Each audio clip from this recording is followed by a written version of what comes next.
To the US now, which is bracing for a different kind of explosion. America is sitting on a giant mountain of debt. If it erupts, the consequences would be disastrous. The US has one of the biggest debt piles in the world. The government owes close to $35 trillion. This is bigger than the US economy.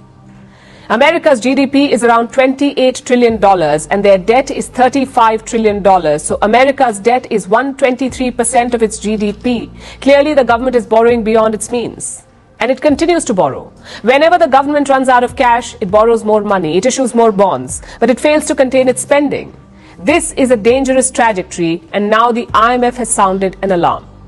Going forward, U.S. fiscal deficit is projected to stay elevated, driving debt to ever-rising heights.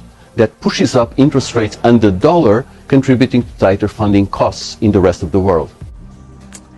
Allow me to simplify that. The IMF, the International Monetary Fund, is telling the US that it cannot keep borrowing without limits.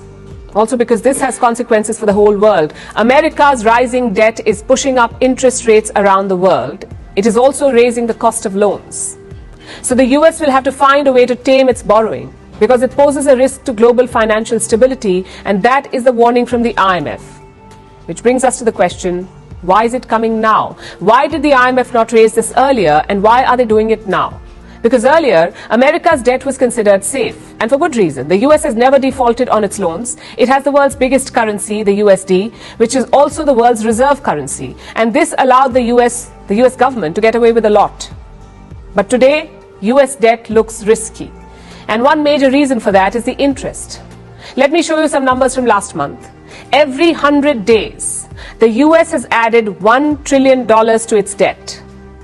In other words, every 3 months, America's debt has increased by $1 trillion, so much so that now their interest payments are bigger than their defense budget.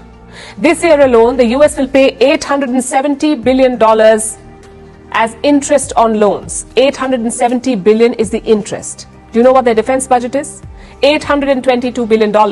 And this high interest on loans is increasing America's debt. It's a bit like getting a home loan. Say you borrow money to buy an apartment. Now, most home loans come with a floating interest rate, meaning they can fluctuate depending upon the economic climate. The interest rate goes up or down. So you start repaying the loan. After paying your EMIs for a few years, you check your loan account only to be shocked. You will find that your debt has hardly reduced.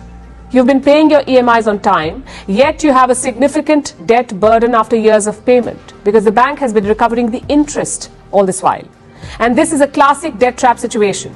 When you borrow a large amount, your income does not rise and the interest fluctuates. When all of these three things happen, chances are your debts will increase.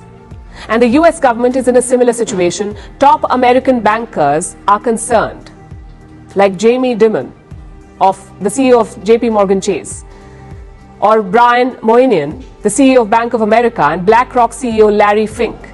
They're all concerned about America's growing debt. Also, Jerome Powell, the chairman of the US Federal Reserve, consider what he said earlier this year. I'm quoting, "It's now time or past time to get back to an adult conversation among elected officials about getting the federal government back on a sustainable fiscal path."